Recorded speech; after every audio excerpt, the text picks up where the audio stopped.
भक्ति भारत में आपका स्वागत है। अगर आपको वीडियो पसंद आए तो इसे लाइक करें, शेयर करें और ऐसे और भी भक्ति वीडियो देखने के लिए सब्सक्राइब करें। 9वां अध्याय दुर्गा सप्तशती निशुंभ वध। राजा ने कहा, हे ऋषिराज, आपने रक्तबीज के वध से संबंध रखने वाला वृत्तांत मुझे सुनाया। अब मैं रक्तबीज के मरने के पश्चात क्रोध में भरे हुए शुंभ व निशुंभ ने जो कर्म किया वह सुनना चाहता हूँ। महर्षि मेघा ने कहा, रक्तबीज के मारे जाने पर शुंभ और निशुंभ को बड़ा क्रोध आया और अपनी बहुत बड़ी सेना का इस प्रकार सर्वनाश होते देखकर निशुंभ देवी पर आक्रमण करने के लिए दौड़ा। उसके साथ बहुत से बड़े बड़े असुर देवी को मारने के वास्ते दौड़े और महापराक्रमी शुंभ अपनी सेना सहित चंडिका को मारने के लिए बढ़ा।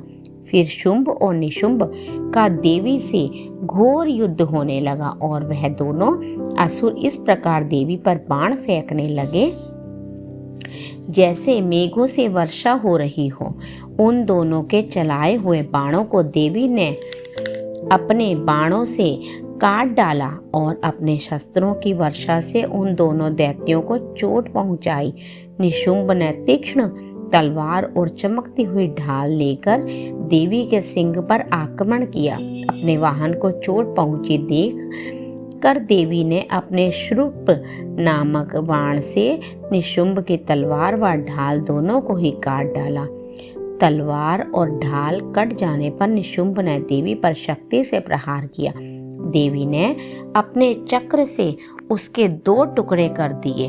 फिर क्या था, दैत्य मारे क्रोध के जल भुन गया और उसने देवी के मारने के लिए उसकी ओर शूल फेंका, किंतु देवी ने अपने मुक्के से उसको चूर चूर कर डाला। फिर उसने देवी पर गदा से प्रहार किया। देवी ने त्रिशूल से गदा को भस्म कर डाला। इसके पश्चात वह फरसा हाथ में लेकर देवी की ओर लपका। देवी ने अपने तीखे बाणों से उसे धरती पर सुला दिया। अपने पराक्रमी भाई निशुंभ के इस प्रकार से मरने पर शुंभ क्रोध में भरकर देवी को मारने के लिए दौड़ा। वह रथ में बैठा हुआ उत्तम आयुधों से सुशोभित अपनी 8 बड़ी बड़ी भुजाओं से सारे आकाश को ढके हुए था। शुंभ को आते हुए देखकर देवी ने अपना शंख बजाया और धनुष की टंकोर का भी अत्यंत दुस्सह शब्द किया। साथ ही अपने घंटे के शब्द से जो संपूर्ण दैत्य सेना के तेज को नष्ट करने वाला था, संपूर्ण दिशाओं को व्याप्त कर दिया। इसके पश्चात देवी के सिंह ने भी अपनी दहाड़ से, जिसे सुन बड़े बड़े बलवानों को मद चूर चूर हो रहा था, आकाश, पृथ्वी और 10 दिशाओं को पूरित कर दिया। फिर आकाश में उछलकर काली ने अपने दांत तथा हाथों को पृथ्वी पर पटका। उसके साथ उसके ऐसा करने से ऐसा शब्द हुआ जिससे कि उससे पहले के सारे शब्द शांत हो गए। इसके पश्चात शिवदूती ने असुरों के लिए भय उत्पन्न करने वाला अट्टहास किया, जिसे सुनकर सब दैत्य थर्रा उठे और शुंभ को बड़ा क्रोध आया। फिर अंबिका ने उसे, अरे दुष्ट, खड़ा रहे कहा तो आकाश से सभी देवता जय हो बोल उठे। शुंभ ने वहां आकर ज्वालाओं से युक्त एक अत्यंत भयंकर शक्ति छोड़ी, जिसे आते देखकर देवी ने अपनी मुहल्लका नामक शक्ति से काट डाला। हे राजन, फिर शुंभ के सिंहनाद से तीनों लोक व्याप्त हो गए और उसकी प्रतिध्वनि से ऐसा घोर शब्द हुआ जिसने इससे पहले कि इन शब्दों को जीत लिया। शुंभ के छोड़े बाणों को देवी ने और देवी के छोड़े बाणों को शुंभ ने अपने बाणों से काट सैकड़ों और हजारों टुकड़े में परिवर्तित कर दिए। इसके पश्चात जब चंडिका ने क्रोध में भर शुंभ को त्रिशूल से मारा तो वह मूर्छित होकर पृथ्वी पर गिर पड़ा। जब उसकी मूर्छा दूर हुई तो वह धनुष लेकर आया और अपने बाणों से उसने देवी काली तथा सिंह को घायल कर दिया। फिर उस राक्षस ने 10,000 भुजाएं धारण करके चक्र आदि आयुधों से देवी को आच्छादित कर दिया।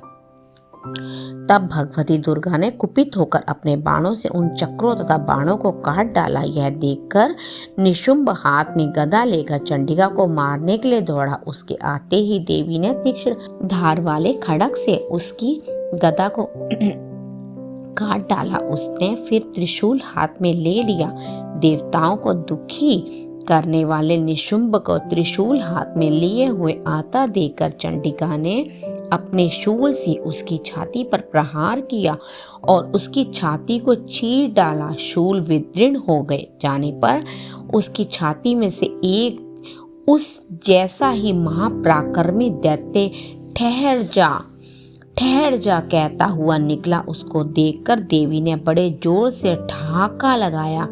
अभी वह निकलने भी ना पाया था कि उसका सिर अपनी तलवार से काट डाला। सिर के कटने के साथ ही पृथ्वी पर गिर गया। तदंतर सिंह दहाड़ दहाड़ कर असुरों का भक्षण करने लगा और काली शिवदूती भी राक्षसों का रक्त पीने लगी। कौमारी की शक्ति से कितने ही महादैत्य नष्ट हो गए। ब्रह्मा जी के कमंडल के जल से कितने ही असुर समाप्त हो गए। कई दैत्य माहेश्वरी के त्रिशूल से विदीर्ण होकर पृथ्वी पर गिर पड़े और कई वाराही के प्रहारों से छिन्न छिन्न होकर धराशाही हो गए।